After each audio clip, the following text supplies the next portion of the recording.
Mangwanani Malelepo Vukenjani Klekwas Vanave Africa. Welcome to Africa Good Morning, the news and current affairs show bringing you everything you need to know happening on the African continent and beyond. You are joined by Ashwin Berry on Tuesday, the 10th of September. These are some of the stories we're looking at. Over 6,000 foreign nationals are employed in South African government departments. Chinese firms to build Namibia's largest solar power plant. And Nigeria fuel tanker explosion kills more than 50 in deadly collision.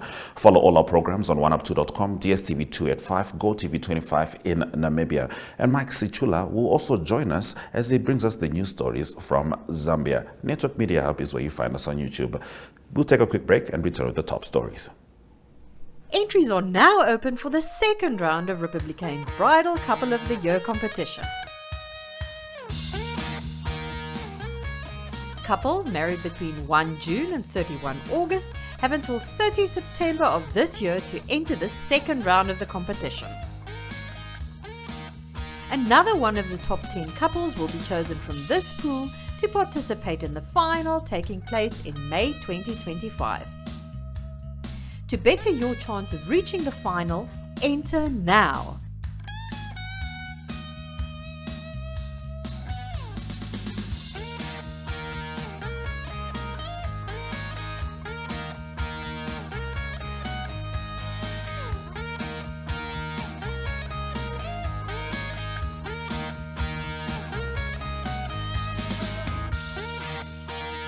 To enter, simply WhatsApp #bridal2025 to 085 785 6231 and follow the on-screen instructions or scan this QR code.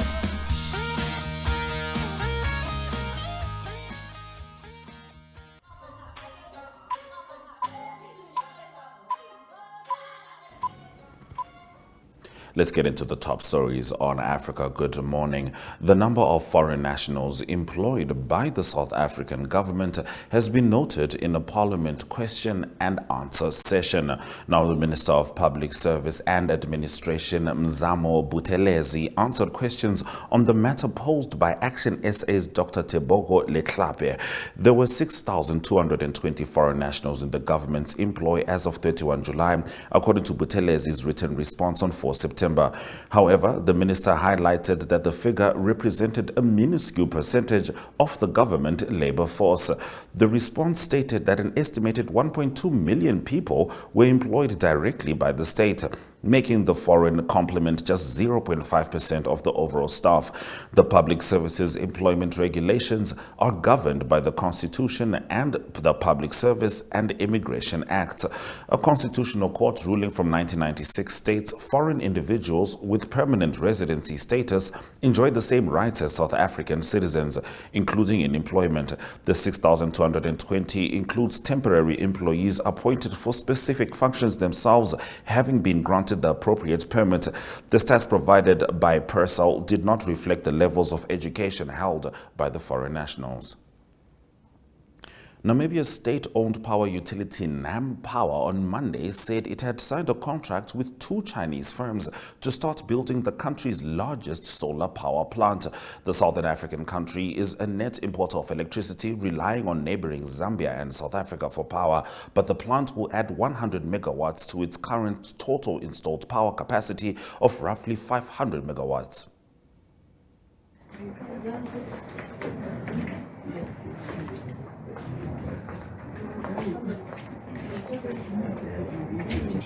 International Economic and Technical Cooperation in Shield New Energy Development joint venture. Nampower management in attendance, the project team, members of the media, esteemed guests, ladies and gentlemen. Good morning.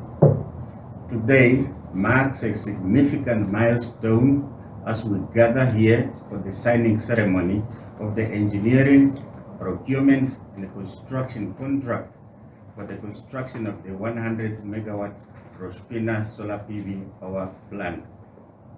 I therefore would like to accord you all a warm welcome to Nampower and thank you for taking time out of your busy schedules to be part of this momentous occasion in the expansion of power generation in the Namibian energy sector, which symbolizes our pledge to investing in renewable energy, innovation, and a brighter future for all. Will be the biggest in the country, and will advance our efforts towards achieving self-sufficiency. At this point, I would like to hand over to Mr. Yan Deng, representative from the joint venture, to give us a statement. Good morning, Mr. Hallock and everyone here. Thank you all for being here with us today.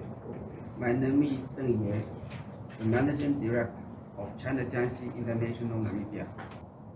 China Jiangxi International was founded in 1983, and since then, we have successfully delivered over 600 international engineering projects across more than 50 countries. Those projects range from high-rise buildings, roads, bridges, and water conservancy to airports, stadiums, and a power project. For 20 years now, we have been listed among the top 250 international contractors worldwide. Here in Namibia, China Jiangxi International has been active for 20 years, and we have completed 61 projects across the country. In 2019, we completed a 50 megawatt solar energy project in Garissa, Kenya. At this time, in partnership with us is Georgian Joint New Energy, a top-tier photovoltaic manufacturer, renowned for its extensive international experience and exceptional product quality. Together, I'm confident that our joint efforts will ensure the successful execution of this project, create more job opportunities, and make a significant contribution to Namibia's development. All right, that report was brought to you by our Ghetto Greg.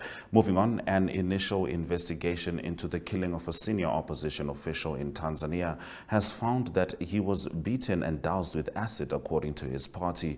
The body of Ali Mohammed Kibao, a member of the secretariat of the main opposition Chadema party, was found on Saturday, a day after two armed men forced him off a bus heading from Dar es Salaam to the northeastern port city of Tanga, party chairman Freeman Bowe said on Sunday. Now, the preliminary post-mortem has been done, and it is obvious that Ali Kibao has been killed after being severely beaten and even having acid poured on his face, Mbowe told journalists, adding that a full autopsy report was expected. We cannot allow our people to continue disappearing or being killed like this, he said. He added that several other party officials had also gone missing without giving details. Moving on, authorities in Guinea-Bissau say they have seized 2.63 tons of cocaine that was found on a plane at the capital's international airport. The plane had come from Venezuela. The Reuters news agency reports citing a police statement. Now, on Saturday, at least 78 bales of cocaine were discovered, which local reports say is the largest drug seizure in the country's history. The West African country is known as a key transit point in global drug trafficking. This has led to the UN calling it a narco state. A local newspaper has reported that the plane was registered in Mexico. All 5 of the crew members were detained, including the pilot. Among those in custody are 2 Mexicans, 1 Colombian, 1 Ecuadorian, and 1 Brazilian. The suspects were due in court yesterday. Now, authorities say the seizure, which was dubbed Operation Landing, was done in close cooperation with the U.S. Drug Enforcement Administration and Maritime Analysis and Operations Center Narcotics, a European organization. Now, in the last of our top stories, the Vietnamese government intends to increase the volume of coal imports from Mozambique to feed its industry, especially for the production of electricity. Now, the intention was expressed during a meeting in Hanoi between the management of Vietnam's national coal and mineral industries and Mozambican President Filipe Nyusi during his 3-day working visit to Vietnam. According to the Deputy Minister for Mineral Resources and Energy, Antonio Saide, the meeting with Vinacom, a Vietnamese national coal and mineral industries holding limited, was aimed at discussing the exploitation of industrial minerals and coal. Headquartered in the city of Hai Long in Quang Nguyen province, Vinacom is a Vietnamese industrial conglomerate specializing in the exploitation of coal and other minerals. Stay with Africa Good Morning as we talk to Mike Sichula after the break, bringing us the news stories from Zambia. Welcome to Namibia, where adventure meets tranquility. With Enjoy, you have access to a wide range of accommodations to suit every traveler's taste and budget. Experience the finest dining and hospitality Namibia has to offer. Booking your dream accommodation is just a few clicks away with Enjoy. Join thousands of happy travelers who have trusted Enjoy for their Namibian getaway. Your gateway to unforgettable Namibian adventures.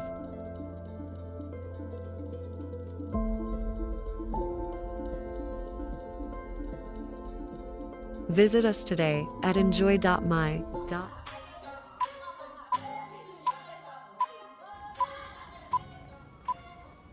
It's time for us to talk to Mike Sichula as he brings us the news stories from Zambia.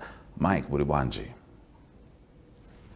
Nere Bueno, Muribanji, Africa, good morning to our dear. Africa, good morning indeed, Tiri Bueno. Now, in the first of your stories, Mike, the United Kingdom plans to increase private sector investment in Zambia to £2.5 billion. Yes, these investments will focus on Zambia's mining, minerals, and renewable energy sector. The partnership is part of the Green Growth Compact that seeks to increase UK government-backed investments in Zambia. So far, the investments that have come to Zambia are contributing to about 500 million to create jobs for Zambians. This initiative, according to authorities, is expected to create opportunities for UK companies and facilitate at least 1,000 megawatts of new energy generation capacity in Zambia's energy sector. So in the mining sector, the UK registered private companies have announced so far over £1 billion in new investment, 1.5 billion pounds from First Quantum Minerals into its Tencent site in Karumbira, and another 210 million pounds from Mexico to expand its copper mining in Zambia. So these investments have increased with the of President Hakainde Hichilema on the to be Zambia's president, because in the past UK's investment in Zambia was not that much as we are seeing probably now. All right, Mike, moving on. Zambia has been elected to the Executive Council of the African Union of Broadcasting in Gaborone, Botswana. Yes, this was achieved during an executive meeting that took place in Gaborone, Botswana. So membership to the council is on a 2-year term subject for re-election, and that is represented by national broadcaster Zambia National Broadcasting Corporation. And Zambia National Broadcasting Corporation Director General Belly Rwando witnessed the election of Zambia at the assembly. Then during assembly, Rwanda was re-elected as the president and chairperson of the African Union Broadcasting Executive Council. So then also this the AUB is a professional body comprised of radio and television organizations of African states that are committed to the development of all aspects of broadcasting in Africa. So this achievement by Zambia is something that the Director General of ZNBC hopes that Zambia is going to learn what other African nations have done in terms of improved their broadcasting services to their viewers. So it is something that ZNBC hopes that it will bring positive development to the broadcasting industry of the national broadcast. All right. Congrats to Zambia. Now moving over to sports. Zimbabwean Blessing Wison is the winner of the 2024 ABSA Marathon and pocketed 45,000 kwacha. Yes, a big congratulations to Blessings because the ABSA Marathon is actually one of the social corporate responsibilities by ABSA Bank. So it has been running now for some time, and this year's event attracted close to more than 1,500 participants, both local and internationally. So Blessings clocked 2 hours 15 minutes to pocket the 1,730 kwacha, $30, and was crowned winner of the 2024 ABSA Marathon. But on the sad part, the man in the picture was one of the participants who actually works for the bank, collapsed during the marathon, and sadly he passed away at the hospital. So it is one of those dark incidents that happened during the marathon, despite despite the marathon being a success according to the organizers. So the deceased actually was an employee of the bank. He was in charge of the loans department. According to the managing director of the CEO of the bank, she did say that on Friday the deceased actually put in a full shift at work to ensure that there was no backload of work. But when he went to participate during the event, sadly, he did not finish his marathon, and he was pronounced dead when he reached the hospital. So it is just something that also happened that brought a dark cover during the marathon itself. A truly saddening note there, Mike. May his soul rest in peace. Now, Copper Queen striker Rachel Kundananji has come under criticism from a cross-section of society over her stance on same-sex marriage.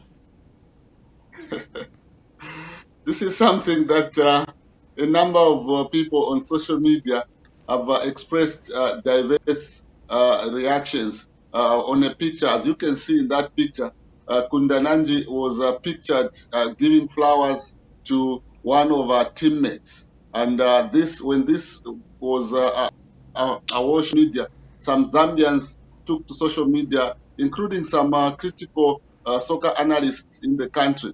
And Lecho Kundananji there responded. One of them, it reads, "I respect you so much, but I wonder why you always post negative things about me. But when you see me in person, you are different. With all respect, sir, respect yourself." Lecho Kundananji posted on her social media page when one of the soccer analysts in Zambia, Chibulo Bamsondamuzo, questioned what Lecho Kundananji was doing was portraying by giving flowers to a fellow female player. And this is something that Zambians detest in terms of same-sex marriages. And because of their movement to the American League, a number of Zambians, some of them are saying, I think this is one creative for Zambians to publicly show their support for same-sex marriages. So it is something that Zambians and some Zambians are not happy with how Lecho Kundananji has conducted herself. But according to our club, the giving of flowers was actually a mark of showing giving flowers to a player that was outstanding during the match that they had in the American. It was not something to portray as they were promoting same-sex marriages, but it was one way of appreciating individual players who performed exceptionally well during a match that they had just recently. So, but however, Zambians have interpreted the giving of flowers differently, and it has just attracted a lot of storm on social media. So, we went from giving your teammate flowers to stance on same-sex marriage. I do understand the sensitivity. Zambia is a Christian nation. On the Constitution, we understand that. But I think some mountains were made of molehills there, Mike. We'll see how it develops. But let's allow her to be the legend that she is. She certainly serves the flag with all her heart. Thank you very much, Mike, for bringing us the news stories from Zambia. Thank you very much. Africa, good morning to our dear viewers. Africa, good morning indeed. Well, remind me next time I want to send my flowers to a workmate in Zambia by chance. Stay with us. Economic news after the weather.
In our economic news story for the day, during an event in Kenya's capital city yesterday, Treasury Secretary John Mbadi revealed that the National Treasury predicts a budget deficit of $5.95 billion for the year through June 2025, as reported by Bloomberg. The unpopular tax proposals, which would have potentially brought in approximately $2.7 billion in revenue for Kenya, were withdrawn by President William Ruto in response to fierce anti-government riots that claimed many lives.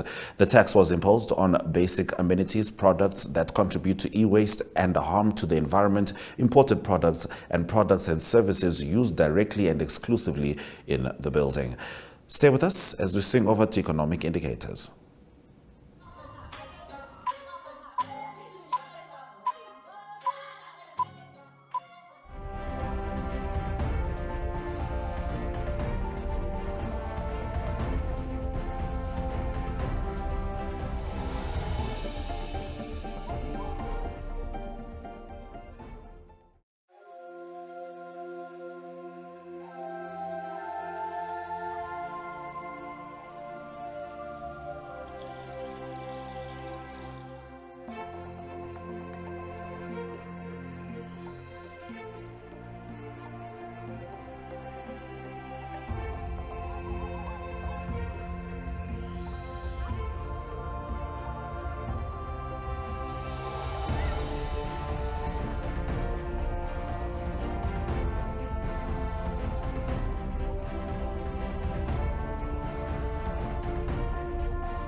DSTV2 at 5, GoTV25, oneup2.com, and Network Media Hub on YouTube. Thank you for staying with Africa. Good morning. See you tomorrow. Suraj Zakanaka.